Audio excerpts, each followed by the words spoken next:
If you watched last week's video, you'll know that I've moved away from shooting Sony cameras and I was about to pull the trigger on a new camera and completely swap systems. In the video, I asked you guys to share your guesses in the comments as to which camera I'd chosen, and I threw out a couple of suggestions that I'd been mulling over, and I'm pleased to say that you guys didn't disappoint. You all have exceptional taste in cameras. So after months of deliberation, and agonizing deliberation, I must add, I am now a Panasonic shooter, and the camera I chose was the Panasonic S5ii. So let's switch to this camera now. So here we are, the Panasonic S5ii. I wonder if you can see a difference in this footage, other than the framing, which I think is slightly off from the previous shot. But anyway, in this video, I want to just give my first impressions of using this camera. I've only had it a few days. I've taken it out on one trip, which I will bring you guys along to, and I'm just going to share the first few photos that I've taken, the first few clips that I've shot for video, and just talk about how I'm finding the experience so far, because it's daunting moving from one system to another. But anyway, let's get into it. So before I show you some of the photos and videos I've shot with this camera so far, I want to give a little bit of advice to anybody who is potentially looking at switching systems, whether that's from Sony to Panasonic or any camera manufacturer. And really, there's a few things that I've learned over the last couple of weeks that have really been valuable that I want to share with you guys. So first of all, I want to give a massive shout out to Scott Edwards, a photographer and videographer here on YouTube who does amazing videos. I love his photography, and he's done a ton of great videos about the Lumix S5ii. He's a Panasonic shooter, and his videos were really valuable in giving me the, I guess, courage to actually go for this camera and to give me reassurance that this was going to be the right choice for how I'm going to use it, because context is everything when it comes to choosing the right camera. So Scott, if you're watching, thank you for all of your advice. We shared a few DMs back and forth, so thank you for indulging all of my questions. I will leave Scott's channel down in the description, so make sure to head over there and give him a subscribe if you get a chance. You won't regret it. And the second thing I want to mention about switching brands is that if you are looking at doing this yourself, it's so important to try and get hands-on with the camera that you're looking to buy. It's so great now that we can buy anything online and have it arrive at our doorstep within a couple of days.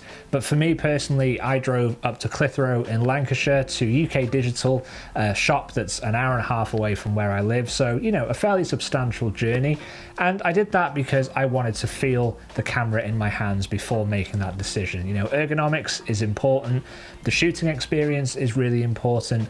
And, you know, having that opportunity to just put it through its paces a little bit is just really valuable when trying to make such a considerable decision. So to Simon at UK Digital, thank you for your patience and for your guidance. He let me take a few photos in the shop, let me try out all the lenses and that kind of thing. And UK Digital have not sponsored this purchase. I'm just giving them a shout out because I had a really good experience. And you know, if you're not able to go and physically try out the camera in store, then maybe if you are going to order a camera online, just make sure you don't sell your other one first and check that they've got a decent return policy. But anyway, that's enough backstory.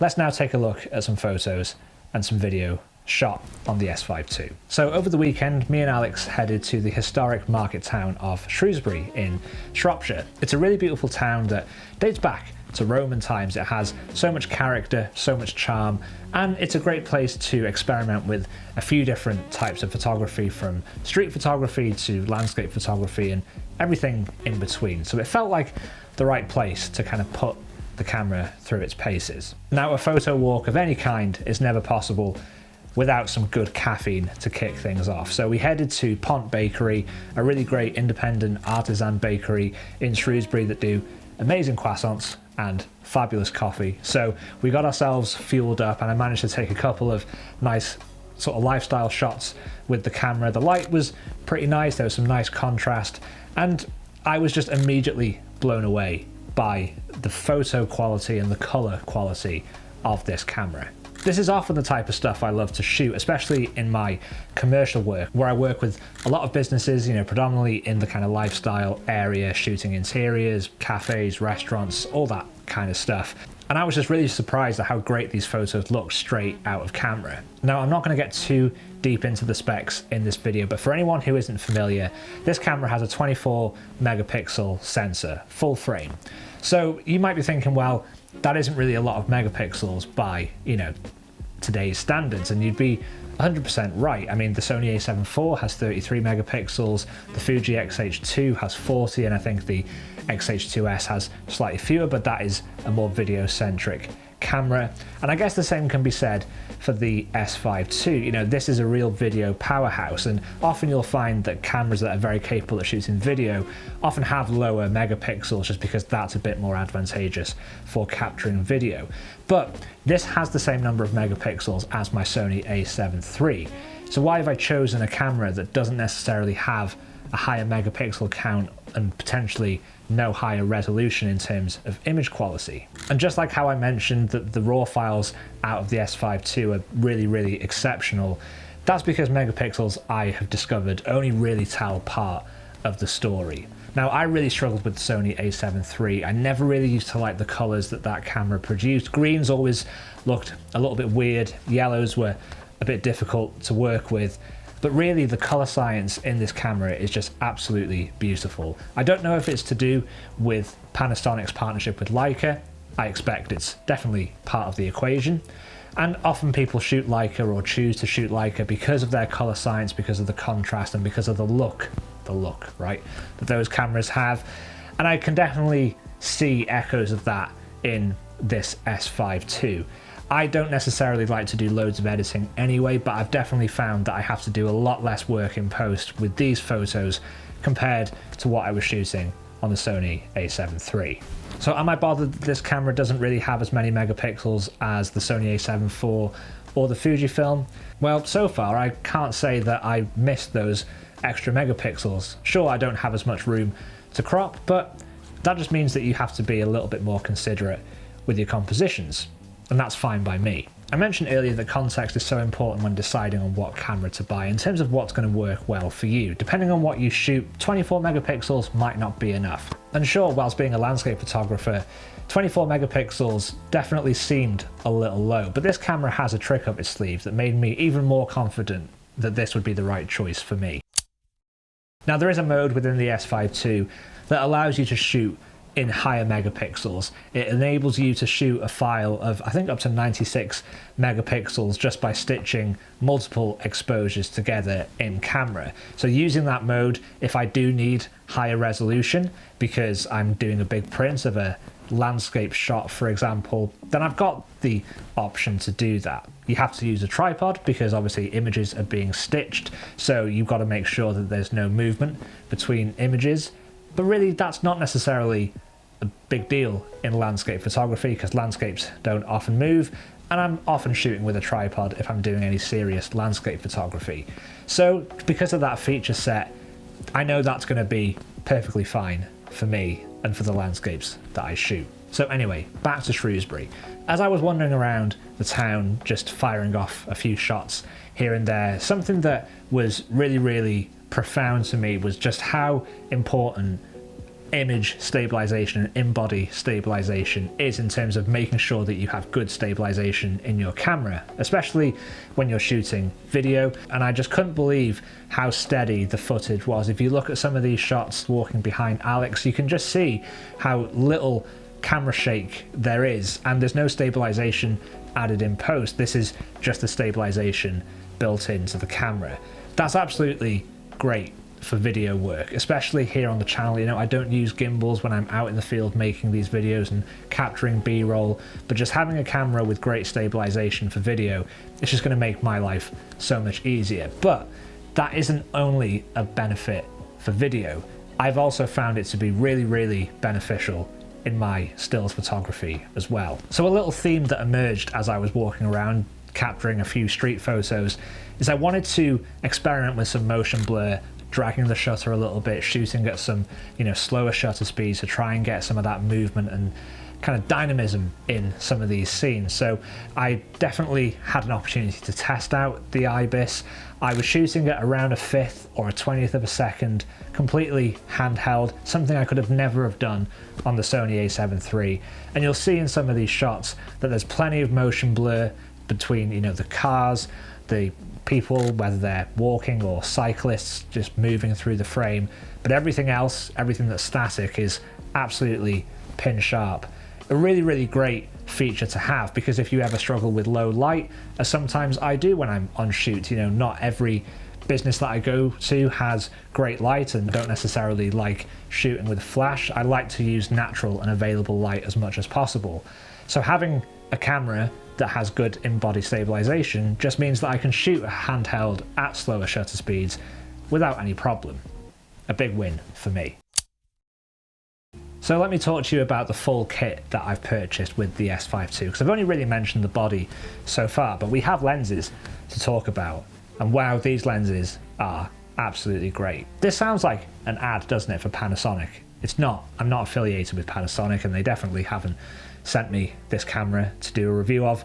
But yeah, I'm just really, really blown away so far. So it's my enthusiasm that I hope is being conveyed through the lens here. But let's do a quick test of the autofocus whilst I grab some lenses. So hopefully now it's focused on the back of the office, and I'm going to come back into frame. Has it picked me up? Yes. And we have lenses. Does it focus? Oh yeah. That's pretty good, right? I mean, I don't know if it's Sony levels of autofocus, but again, the phase detect autofocus in this just seems really great. But anyway, let's talk about lenses. So on my Sony system, I had a 28-75 Tamron f2.8 zoom lens. You know, a fairly universal lens. A lot of people shoot with that. It's a great sort of mid-range zoom, very, very versatile. And I had a Sony G lens, which was the 20mm f1.8. Didn't really have any telephoto lenses. I don't shoot a lot of telephoto. And I've tried to kind of mirror the same kit with the Lumix. So the lens that you're looking at now is the kit lens, which is the 20-60mm. It's a variable aperture from I think 3.5 to 5.6, I think. Variable apertures aren't really a massive problem for me. I don't really tend to shoot at very shallow depths of field. You know, I'm shooting quite often if I'm out and about at around sort of f8. And yeah, if I'm doing portraits, I'll want a lens with a shallower depth of field. But that's why I have some primes. So I've been wanting to shoot primes for a long time. It's just something that I think will have infinite benefits for my photography, not only from a technical sort of standpoint in terms of, you know, the optics, but also from a shooting experience, you know, just being committed to a certain focal length and working that focal length and not being too reliant on a zoom, I just think is quite useful for composition. So I got a 50mm f1.8, which is the Panasonic L-mount lens, and I have the 85mm f1.8. Two great lenses. These primes have been really, really well reviewed, and they do have a full range of primes going from sort of super wide up to 85mm and everything in between. So you can get your 24mm, your 35mm, you know, all the primes that you would be able to get really from a Sony equivalent. And with them being L mounts, I can also use the Leica lenses on this camera. I can use Sigma lenses. So, you know, I've got a lot of options available to me, and I will potentially be looking at getting a slightly wider prime and maybe a telephoto option as well. But there's a couple of things that I want to say about these lenses that I think is really important. So firstly, why more manufacturers don't make a 20mm to 60mm zoom lens is completely beyond me. I have found this to be such a versatile lens, and I think 20mm on the sort of wide end is just super usable, great for landscapes, great for shooting interiors, and you've got 60mm on the more telephoto side, which is perfect for shooting some portraits and some detail shots. If you're doing travel photography, if you want an everyday lens, I would say this is just as versatile, if not more versatile, than a 24-70, which is the lens I think we're all programmed to just assume is the most versatile and the best all-rounder. Another thing that's really important, and again going back to this point of context for me in terms of how I shoot, is that these lenses, whether you're looking at the primes or whether you're looking at the zooms, and whether you're looking at super wide or telephoto, all of these lenses have the same filter thread size. So I shoot with case filters, and all of my filters will fit on these new lenses. They're all the same size. I think it's a 67, so no problems there. It just means that I don't need to reinvest in new filters, which, as you know, is potentially quite expensive. And a final thing to mention is the cost. So cost is obviously an important factor when looking at buying gear, because we don't have a bottomless pit of money to throw at this sort of stuff. And when I was looking at the Sony a7 IV, which on MPB was around £1,500 used for the body, for the XH2S it was a little bit more, closer to £2,000. And yes, with the Sony I could have used all of my original kit, that Tamron lens, the 20mm prime. But with the Fuji I would have had to buy all new lenses as well, which makes that even more expensive. But with this kit, so the body, the 20mm to 60mm zoom, and the two primes, I managed to get all that brand new, so not used, for less than £2,000. It was around £1,900 or thereabouts. So I think that is incredible value for what you're getting in terms of the specs versus how much you pay for that. So again, just absolutely blown away so far with the performance of this camera. Like I said, it is early days, and I'm going to reserve any more opinions and any more technical information until I've got to grips with it a little bit more. But if you would like to see a video in a bit more depth, I don't want to dwell too much on gear. On this channel, it's not why I do photography. It's not what interests me about photography. So if you subscribe because you don't like gear yourself and you want to have more videos about photography, then absolutely stick around. But gear is, it is interesting sometimes. It can be fun when you acquire new gear, and sometimes we do like to purchase new stuff here and there. So if you would find a review helpful, then just let me know. Anyway, I'm rambling now, so I think I will leave it there. I hope you've enjoyed some of the photos and some of the video clips that I've shared in this particular video. I hope you've seen a difference in quality. If you've been a subscriber to this channel for a long time, then hopefully you can see the difference between this video, this footage, and previous or earlier videos. It's really important to me that I keep growing as a photographer and a videographer, and getting a new camera and getting this camera I think is going to really help in that pursuit. So moving forward, all videos are going to be shot in 4K, providing that my Mac can handle that. And yeah, I just want to increase the quality and the production as much as possible to help with the viewing experience for all of you wonderful people who give up your time to watch my videos. So if you have made it to this point, thank you so much for watching. As always, thank you for the support. If you haven't already, do consider hitting the subscribe button and giving the video a thumbs up if you found it helpful. And if you don't know, if you're new around here, new videos come out on the channel every single week on a Wednesday. So I hope to see you in the next one.